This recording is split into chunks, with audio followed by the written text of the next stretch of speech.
नमस्कार दोस्तों, स्वागत है आपका अपने YouTube चैनल गोल स्टडी में। देखिएगा, आज ही शिक्षा मंत्री ने कह दिया है कि रीट की वैकेंसी जो है वो जल्दी से जल्दी कराने के प्रयासरत में है। तो अपन भी जितना टॉपिक जितने हो सकते हैं उतने अपन टॉपिक रिवाइज कर लेते हैं।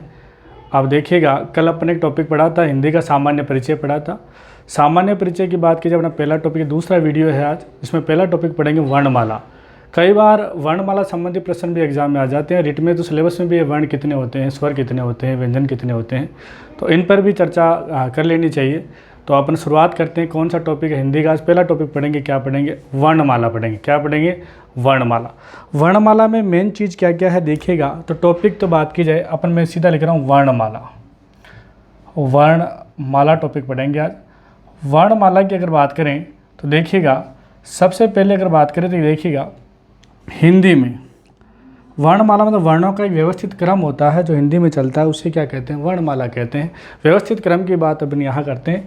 प्रश्न आ जाए कि हिंदी में कुल वर्ण कितने होते हैं, तो ये भी ध्यान रखें, हिंदी में कुल वर्ण की संख्या, हिंदी में कुल वर्णों की संख्या, हिंदी में कुल वर्णों की संख्या की बात की जाए कि हिंदी में कुल वर्णों की संख्या कितनी होती है, तो ध्यान रखिएगा, हिंदी में कुल वर्णों की संख्या कितनी होती है, तो यहाँ कितनी होती है? 52 होती है। कितनी होती है? 52।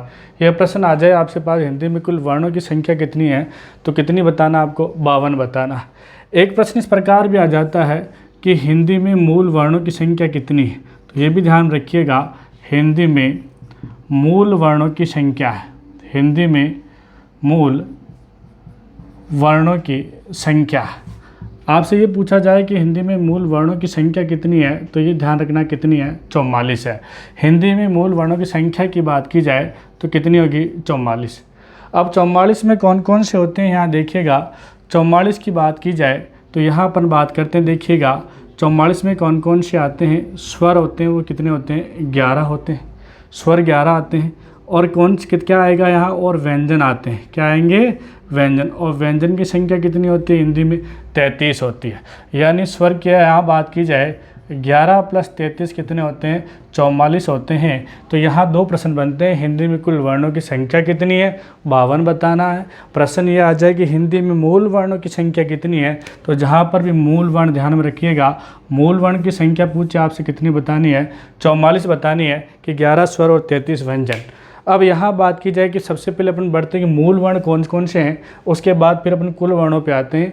तो मूल वर्ण की बात की जाए, सबसे पहले क्या बात की जाए? स्वर। क्या बात करें अपन? स्वर।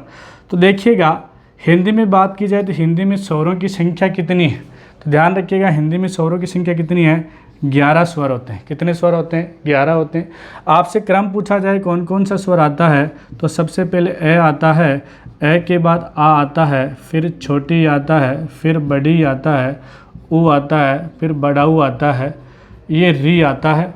और री के बाद की बात की जाए तो आगे क्या आएगा देखिएगा, ए आता है, ए के बाद क्या आता है? आई आता है, फिर क्या आता है? ओ आता है, ओ के बाद क्या आता है? औ आता है।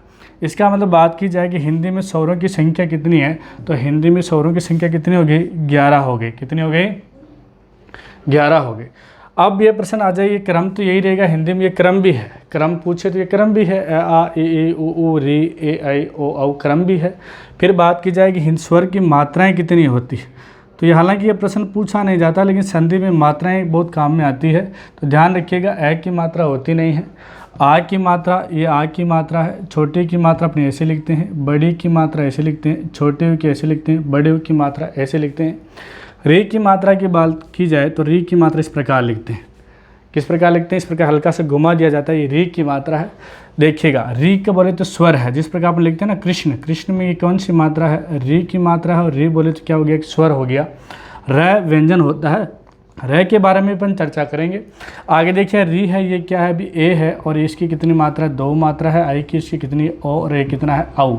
इसका मतलब यहाँ ध्यान रखिएगा, मात्राओं की संख्या तो कितनी है? 10 है, जबकि स्वरों की संख्या कितनी स्वरों की संख्या कितनी होती है? 11 होती है। ये तो थे अपने हिंदी में क्या थे? स्वर थे। स्वर के बाद बात की जाए कि हिंदी में किसकी बात करते हैं? व्यंजन की बात करते हैं। तो देखिएगा, व्यंजन की बात करें कि हिंदी में व्यंजन कितने होते हैं, तो व्यंजन की चर्चा करते हैं। देखिए, यहाँ लिख रहे हैं व्यंजन। व्यंजन। व्यंजन की बात करें, व्यंजन देखिए एक शब्द आया है व्यंजन। व्यंजन भी दो प्रकार से शब्द चलता है, एक तो हिंदी में ये चलता है व्यंजन, क्या चलता है, व्यंजन शब्द आता है, और एक शब्द आता है व्यंजन, ये भी आता है। हिंदी में इस प्रकार के शब्द युग्म चलते हैं जिसमें एक तो व्यंजन होता है और एक क्या होता है, व्यंजन होता है। दोनों ही शब्दों का अर्थ हिंदी में बात की जाए अलग अलग होता है। ये जो शब्द लिखे हैं मैंने, ये हिंदी में शब्द युग्म के नाम से जाने जाते हैं। तो देखिएगा, इस व्यंजन के ऊपर अनुस्वार है, ये व्यंजन है, इस पर कुछ नहीं है। इस व्यंजन का मतलब क्या होता है, व्यंजन होता है पकवान, क्या होता है, पकवान होता है। और इस व्यंजन का मतलब क्या होता है, पंखा होता है, क्या होता है, पंखा। और कई बार ये व्यंजन अपना वर्ण पढ़ रहे हैं इसलिए इसको क्या कह देते हैं, वर्ण भी कह देते हैं। तो ये थोड़ा शब्द में ध्यान रखिएगा। व्यंजन यहाँ एक शब्द आया इसलिए मैंने आपको यहाँ चर्चा की है। व्यंजन पंखा और व्यंजन क्या होता है, पकवान या वर्ण होता है। हिंदी में व्यंजन की बात की जाए तो हिंदी में व्यंजन की संख्या कितनी होती है, 33 होती है। क्रम क्या क्या होता है देखिएगा। व्यंजन की बात करें कितने व्यंजन होते हैं, 33। कौन कौन से होते हैं यहाँ देखिएगा। सबसे पहले बात की जाए क वर्ग की, किसकी बात करें, क वर्ग। इसका मतलब यहाँ देखिएगा, आप मैं पूरा लिख देता हूँ क वर्ग की जगह, ये देखिएगा क वर्ग हो गया, क वर्ग। ये हिंदी में क्या हो गया, आपके व्यंजन हो गए। और ये मैं च के लाइन लिख देता हूँ, च, छ, ज और ये सारे हलंत हो गए। आगे देखिएगा, इसके बाद ट की लाइन आती है, ट, ठ, ड, अण। इसके बाद बात करें तो किसकी लाइन आती है, तय की आती है, त, थ, द। और इसके बाद बात करें किसकी लाइन आती है, प की लाइन आती है।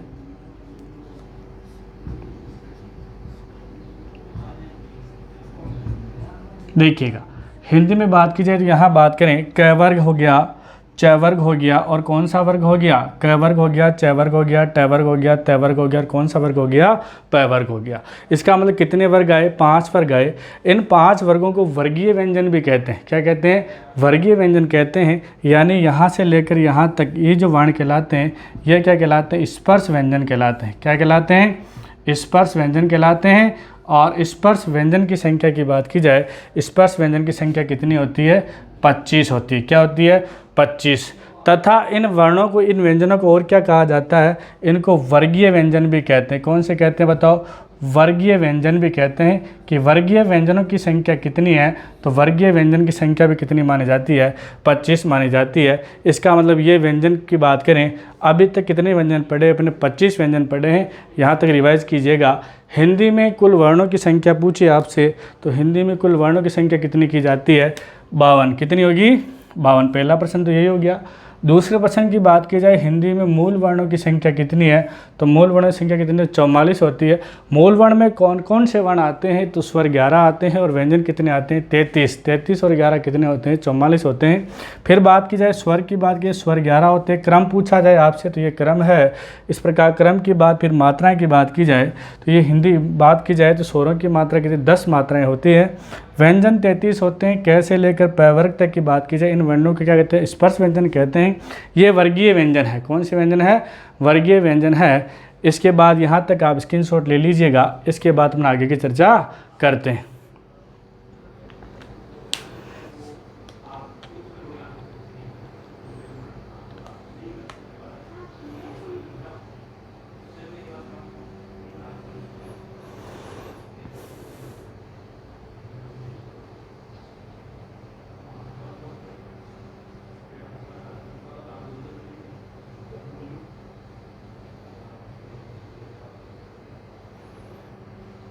चलिए, आपने स्क्रीनशॉट ले लिया होगा। अब अपना आगे की चर्चा करते हैं। यहाँ तक आपने स्क्रीनशॉट ले लिया होगा, आगे देखिएगा।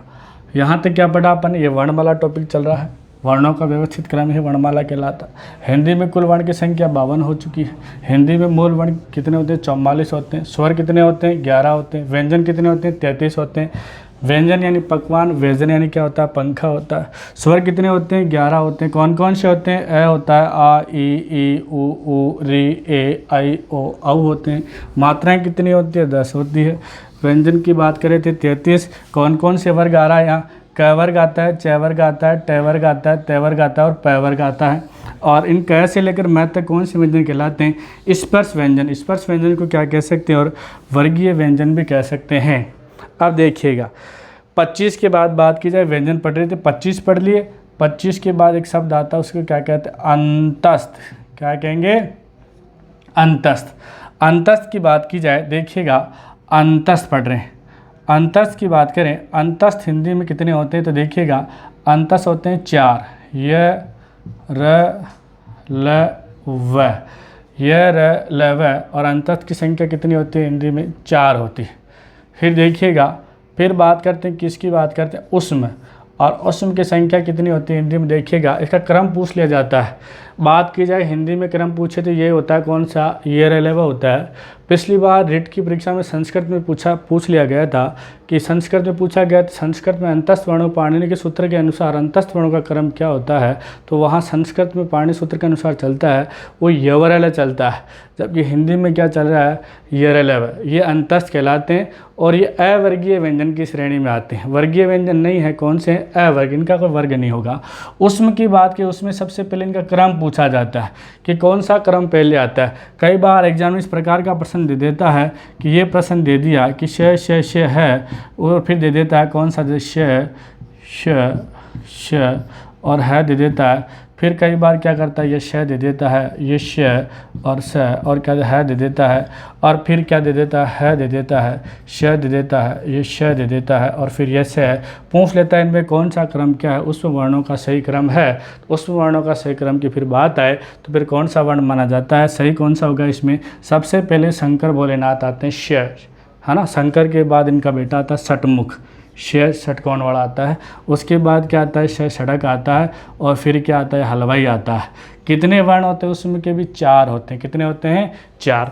यहाँ तक की चर्चा कर चुके थे। अंतस्थ 4 होते हैं, उसमें कितने होते हैं? 4।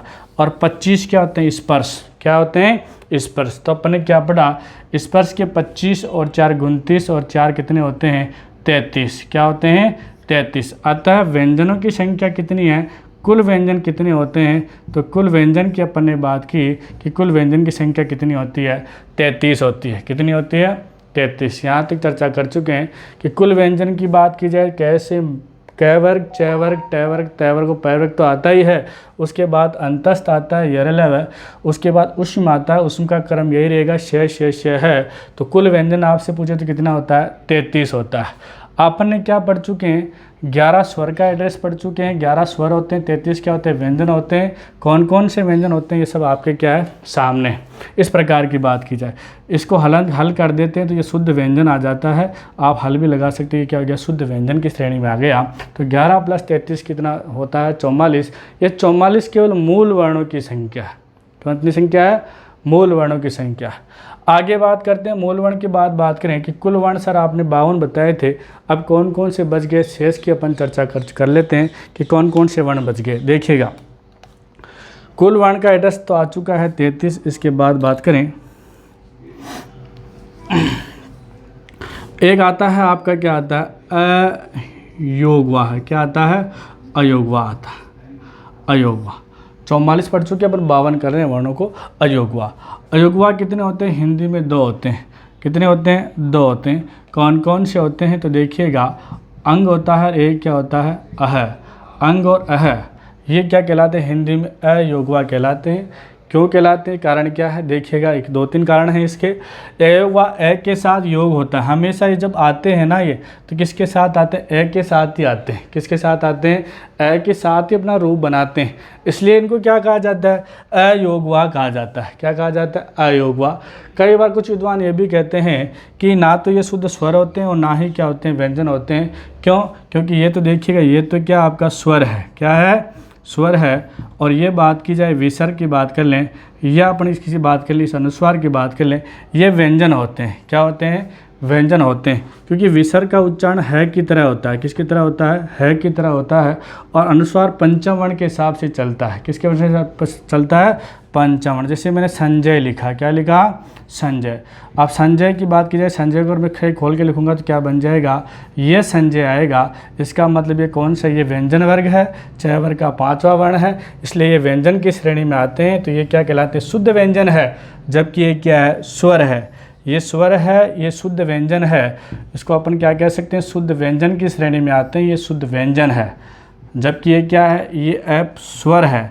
अब इन पे क्या होता है कि स्वर का भार भी होता है और व्यंजन का भार भी होता है। ये दोनों का भार लिए होते हैं, ना तो शुद्ध स्वर होते हैं और ना ही शुद्ध व्यंजन होते हैं, इसलिए इनको क्या कहा दिया दी अलग श्रेणी दे दी जाती है, उसका नाम क्या है, अयोगवा है। क्या नाम है, अयोगवा। कुछ विद्वान ये भी कहते हैं कि अयोगवा किस प्रकार भी कह देते हैं कि जिस प्रकार बात की जाए, कुछ विद्वान ये कहते हैं कि ये जब भी कोई अक्षर होता है, जैसे कि मैंने कमल लिखा, क्या लिखा, कमल। कमल की बात की जाए, कमल शब्द है, कमल का मैं क लिख रहा हूँ। इस क में दो ध्वनियाँ हैं, एक तो व्यंजन की ध्वनि है और किसकी ध्वनि है, स्वर की ध्वनि है। जब भी कोई अक्षर वर्णमाला में लिखा जाता है तो हमेशा पहले व्यंजन आता है। क्या आता है, व्यंजन। और व्यंजन के बाद कौन सी ध्वनि आती है, स्वर ध्वनि आती है। कौन सी ध्वनि आती है, स्वर ध्वनि आती है। तो व्यंजन के बाद हमेशा कौन सी ध्वनि आती है, स्वर ध्वनि आती है, चाहे आप कोई सा अक्षर लिखिएगा। लेकिन यहाँ क्या होता है, यहाँ देखिएगा, अगर मैं शब्द का विग्रह किया जाए तो शब्द का विग्रह बनेगा, इसमें अ है और फिर क्या आएगा, आगे अनुस्वार आएगा। अ का मतलब यहाँ स्वर है और यहाँ क्या आ रहा है, व्यंजन आ रहा है। क्या आ रहा है, व्यंजन आ रहा है। तो आगे स्वर आ रहा है और पीछे क्या आ रहा है, व्यंजन आ रहा है। इसका मतलब पहले व्यंजन आना चाहिए था, पहले व्यंजन फिर स्वर आना, लेकिन यहाँ उल्टा हो रहा है, इसलिए भी इनको क्या कह देते हैं, अयोगवा कह देते हैं। और इस प्रकार अयोगवा की संख्या हिंदी में आपसे पूछी जाए कितनी है, तो अभी वर्तमान तक कितनी होगी, 2 है। कितनी है, 2 है। अयोगवा 2 होते हैं, अंग और है। तो बात की जाए, देखिएगा यहाँ 44, 11 स्वर 33 व्यंजन तो थे 44, तो ये पढ़े 44 और 2 कितने होते हैं, 46, 46 हो जाते हैं अयोगवा। बात की जाए इसके बाद चर्चा करें, आपके 2 क्या होते हैं, 2 होते हैं उत्क्षिप्त व्यंजन। क्या होते हैं, उत्क्षिप्त। उत्क्षिप्त कह सकते हैं, ताड़न जात भी कह सकते हैं, ताड़न जात, या इनको क्या कह सकते हैं, द्विगुणी भी कह सकते हैं। उत्क्षिप्त कह दिए, ताड़न जात कह दीजिए, या कह दिए द्विगुणी कह दीजिए। इस प्रकार की संख्या हिंदी में कितनी पाई जाती है, ये भी 2 होते हैं। कौन कौन से होते हैं, 2 होते हैं। जिस प्रकार एक तो ड होता है और ये क्या होता है, ढ होता है। तो इस प्रकार ये 2 होते हैं हिंदी में, ड और ढ। ये जो नीचे एक बिंदी है, इस बिंदु को क्या कहा जाता है, या तो नुक्ता कह देते हैं या क्या कहते हैं, तल बिंदु। क्या कह देते हैं, तल बिंदु कह देते हैं। तो या तो इसको क्या कहते हैं, नुक्ता कहते हैं, और यह क्या कह देते हैं, इनको तल बिंदु कह देते हैं। इस प्रकार की संख्या हिंदी में द्विगुणी है और ताड़न जात है और उत्क्षिप्त इनका नाम है। तो ये कितने होते हैं, 2 होते हैं। ये इनका भी बहुत बड़ा महत्व है। ये शब्द के क्या आते हैं, प्राय मध्य में आते हैं। अंग्रेजी वर्णों में इनका प्रयोग नहीं होता, जैसे टोल्ड है, हेड मास्टर है ना, तो वहाँ अंग्रेजी वर्ण का प्रयोग नहीं होता है। जहाँ संयुक्त वर्ण आते हैं, हड्डी है, पट्टी है, तो हड्डी और पट्टी जहाँ 2 वर्ण एक साथ आ रहे हैं, वहाँ भी इनका नुक्ता का प्रयोग नहीं होता है और शब्द के प्रारंभ में भी नहीं होता है। ये हमेशा शब्द के कहाँ आते हैं, मध्य में। जैसे सड़क, तो वहाँ क्या लगेगा, नुक्ता लगेगा। इसके भी कुछ नियम चलते हैं, तो 2 नियम मैंने आपको बता दिए। ये शब्द के प्रारंभ में नहीं आते हैं, प्लस संयुक्त वर्ण से हड्डी शब्द है, क्या है, हड्डी है ना, हड्डी है, पट्टी है, तो वहाँ पर भी इनका प्रयोग नहीं किया जाता, क्योंकि यहाँ क्या लग जाता है, हलंत लग जाता है। और बात की जाए शब्द में से हेड मास्टर है, टोल्ड है, यानी अंग्रेजी वर्णों में इस प्रकार के शब्दों का प्रयोग नहीं होता है, केवल हिंदी में होता है। वहाँ भी कहाँ आता है, केवल बीच मध्य में आता है। कहाँ आता है, मध्य में इनका प्रयोग किया जाता है। तो थोड़ा ध्यान रखिएगा।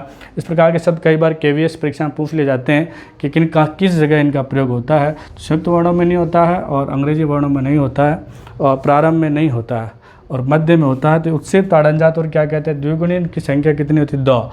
44 और 2 46 और 2 कितने होते हैं, 48 हो जाते हैं। आगे देखिएगा, फिर आगे हिंदी में आते हैं संयुक्त व्यंजन। क्या आता है, संयुक्त व्यंजन। क्या कह देते हैं इनको, संयुक्त व्यंजन कह देते हैं, या संयुक्त व्यंजन का एक और नाम इनको क्या कह देते हैं, संयुक्ताक्षर कह देते हैं। क्या कह देते हैं, संयुक्ताक्षर। हिंदी में आपसे पूछा जाए संयुक्ताक्षर की संख्या कितनी, तो हिंदी में 4 होती है। कितनी होती है, 4। कौन कौन से होते हैं इनकी चर्चा कर लेते। देखिएगा 4 में कौन कौन सा हो जाएगा। सबसे पहले बात की जाए आपका अक्षय। क्या होता है, अक्षय। फिर बात की जाए कौन सा, तरय। फिर बात की जाए कौन सा होता है, ज्ञ। और फिर बात करें कौन सा होता है, श्र होता है। श्री लिखते हैं आप, वो होता है अक्षय, तरय, ज्ञ और क्या बात की जाए, श्र होता है। तो हिंदी में संयुक्ताक्षर 4 होते हैं। तो देखिएगा 48 और 4 कितने होते हैं, 52। ये 52 हिंदी में कुल वर्ण हैं। कई बार परीक्षा में इस प्रकार पूछा जाता है कि इनका निर्माण कैसे हुआ, अक्षय का, तरय का, ज्ञ का, श्रेय का निर्माण कैसे हुआ। तो इनके निर्माण की चर्चा कर लेते हैं, किस प्रकार बने, किस प्रकार इनका निर्माण हुआ है। तो देखिएगा जैसे अक्षय का निर्माण की बात की जाए तो ये बनता है कैसे। क्या बनेगा, कैसे। क क्या है, देखिएगा इसमें ये किससे बनता है, इसमें क लिख दिया मैंने क, हलंत लगा दिया। क के बाद क्या इसमें श है और श भी क्या होता है, हलंत होता है। और इसके बाद में क्या है, अ है। क श अ से मिलकर क्या बनता है, अक्षय बनता है। क्या बनता है, अक्षय। क्यों कहते हैं इसको, संयुक्ताक्षर कहते हैं। संयुक्ताक्षर की परिभाषा है जब दो व्यंजन और स्वर मिलकर अपने यथावत रूप में ना जुड़कर कोई नया रूप बना लेते हैं, उन्हें क्या कहते हैं, संयुक्ताक्षर कहते हैं। जैसे कि यहाँ क से अ की बात की जाए तो ये कस बनना चाहिए था, यही बनना चाहिए था ना, लेकिन नहीं बनता है, अपना नया रूप बना लेता है। क्या बनाता है, अक्षय बनाता है। इस प्रकार तरह ज्ञ और स्र होता है। इस प्रकार हिंदी में इनकी संयुक्ताक्षरों की संख्या या संयुक्त व्यंजन की संख्या कितनी मानी जाती है, 4 मानी जाती है। इसलिए अपन इसको यहाँ हटा देते हैं, ये संयुक्ताक्षर है। तो देखिएगा मेन प्रश्न यहाँ से आता है, जहाँ से प्रश्न आता है वहाँ अपन चर्चा कर रहे हैं। क से और अ, या आप इसको ऐसे भी लिख सकते हैं, ये तो सही है। मामला ऐसे भी हो सकता है, क कैसे हो सकता है, देखिएगा मामला इस प्रकार भी कर सकते हैं। क तो हलंत आता है, क तो क्या आएगा, हलंत आ जाएगा, लेकिन श पूरा हो जाता है, हलंत नहीं होता है, पूरा होता है। इसका मतलब जब कोई भी वर्ण ये भी सही है या ऑप्शन में पेपर में ये दे रखा तो ये भी सही है। ऐसा क्यों, तो देखिएगा जब भी कोई अक्षर लिखते हैं तो हमेशा उसमें स्वर मिला होता है, यानी हमेशा सभी व्यंजनों में क्या मिल रखा होता है, अस्वर मिला हुआ होता है। जब इस प्रकार की बात की जाए, जब इसको क्या लगा देते हैं, इस प्रकार एक तिरछी रेखा खींच देते हैं। इस तिरछी रेखा खींचने के बाद ये जो वर्ण कहलाता है ये हल कहलाता है। क्या कहलाएगा, हल कहलाएगा। क्या कहलाएगा, हल। और हल को क्या कहते हैं, हलंत कहते हैं। क्या कहते हैं, हलंत कहते हैं। और इस प्रकार है, तो ये शुद्ध व्यंजन हो गया। क्या हो गया, ये शुद्ध व्यंजन की श्रेणी में आ गया। कौन, इसके नीचे हलंत लगा देने से क्या हो जाता है, क शुद्ध व्यंजन की श्रेणी में आ गया। अगर ये क पूरा होता, इसमें स्वर मिला होता, क्या है तो व्यंजन लेकिन स्वर मिला होता, ये अशुद्ध माना, अशुद्ध व्यंजन होता, जबकि ये कौन सा व्यंजन है, शुद्ध व्यंजन है। इस प्रकार की बात की जाए, ये मौखिक व्यंजन है, ये लिखित है, तो ये भी ध्यान रखिएगा। आपको इतना नहीं पूछा था डीपली, आप तो ये ध्यान रखिएगा कि हमेशा जब भी कोई अक्षर पूरा हो उसमें स्वर निहित होता है, अस्वर निहित होता है। तो यहाँ स्वयं में अ मिला हुआ है। अगर मैं इसको हलंत करता हूँ तो बाहर क्या आ जाएगा, अ आ जाएगा। तो इस प्रकार ये भी सही है, ये भी सही है। जैसा आपका एग्जाम में होगा वैसे ही आपका उत्तर सही होगा। आगे देखिएगा, तरह की बात की जाए तो कैसे लिखते हैं, देखिएगा इसमें त है और त में क्या मिल रखा है, र को हलंत करेंगे तो बाहर क्या आ जाएगा, अ। ये भी सही है, चाहे आप ऐसे भी कर सकते हैं, त और र भी कर सकते हैं, ये भी सही है। बात की जाए ज्ञ की, तो वहाँ देखिएगा इसमें क्या मिल रखा है, ज है, और ज में क्या मिल रखा है, इ मिल रखा है। क्या मिल रखा है, इ। तो ज इ और क्या आएगा, इधर अ आ जाएगा। क्या आ जाएगा, अ। ये भी सही है, चाहे आप इसको इस प्रकार लिख सकते हो, इसको स्वर सहित भी लिख सकते हैं। स्र की बात की जाए तो ये कैसे बनेगा, देखिए इसमें स है, स में क्या मिल रखा है, र है, और र में क्या आ रहा है, अ आ रहा है। तो स, र और अ आ जाएगा। या इसको इस प्रकार लिख सकते हैं कि श तो आधा हो जाए और र क्या इसमें स्वर सहित हो, तो ये भी सही है। तो देखिएगा संयुक्त व्यंजन और संयुक्ताक्षर हिंदी में 4 होते हैं, अक्षर, तरह, ज्ञ, स्र। आप इस प्रकार ये इधर स्वर ये भी सही है और ये भी क्या है, सही है। इस प्रकार अपने हिंदी में बात की जाए 52 वर्णों की जानकारी ली है। हिंदी में कुल वर्ण 52 होते हैं। 52 कौन कौन से, वापस सुनिएगा, 11 स्वर, 33 व्यंजन, 44 और 2 अयोगवा 46 और 2 ताड़नजात, उत्सिप और द्विगुणी 48 और 4 संयुक्त व्यंजन होते हैं या संयुक्ताक्षर होते हैं। कितने हो जाते हैं, 52 होते हैं। अतः ये बात की जाए तो हिंदी में कुल आपकी बात की जाए वर्णों की संख्या कितनी होती है, 52 होती है। आपसे ये पूछ ले कि हिंदी मूल वर्णों की संख्या कितनी होती है, तो मूल वर्णों की संख्या कितनी मानी जाती है आपकी, 44, 11 स्वर और 33 व्यंजन। आपसे पूछे स्वर कितने होते हैं तो 11 होते हैं, व्यंजन कितने होते हैं 33 होते हैं, अंतस्थ कितने होते हैं 4 होते हैं, उष्म कितने होते हैं 4 होते हैं, स्पर्श व्यंजन कितने होते हैं, स्पर्श व्यंजन कितने होते हैं, स्पर्श व्यंजन 25 होते हैं। फिर बात पूछे वर्गीय व्यंजन कितने होते हैं, वर्गीय भी 25 होते हैं। अवर्गीय कितने होते हैं, अवर्गीय 8 होते हैं, 4 और 4 कितने होते हैं, 8 होते हैं। इस प्रकार के प्रश्न प्रतियोगिता परीक्षा में पूछे जाते हैं। तो यहाँ से लेकर आप यहाँ तक स्क्रीनशॉट ले लीजिएगा, उसके बाद अपना आगे चर्चा करते हैं।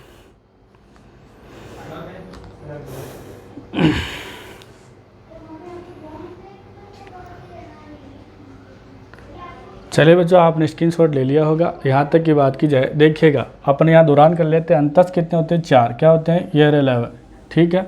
उसमें कितने होते हैं, 6 है होते हैं, ठीक है। और अयोगवा कितने होते हैं? 2 अंग और अह होते हैं। उससे प्राणजात द्विगुण कितने? ढ होते हैं। और संयुक्त व्यंजन संयुक्ताक्षर कितने होते हैं? 4। इनका निर्माण ध्यान में रखिएगा, है ना। कक्ष, तरह, गैसर किस प्रकार बनते हैं, तो इनका ये निर्माण भी आपको ध्यान में रखना है। देखिएगा, यहाँ तक अपन चर्चा कर चुके हैं। इसके आगे चर्चा स्वर का परिचय और वर्गीकरण पढ़ेंगे, उसके बाद व्यंजन का परिचय और क्या पढ़ेंगे? वर्गीकरण पढ़ेंगे। तब जाके टॉपिक क्या होगा? आपका पूरा होगा। आज के लिए अपन इतना ही पढ़ेंगे। धन्यवाद। इस चैनल को आपको लाइक कीजिए, शेयर कीजिए और अपना दिन से लगातार जुड़े रहिएगा। और आपका बहुत बहुत धन्यवाद। ओके।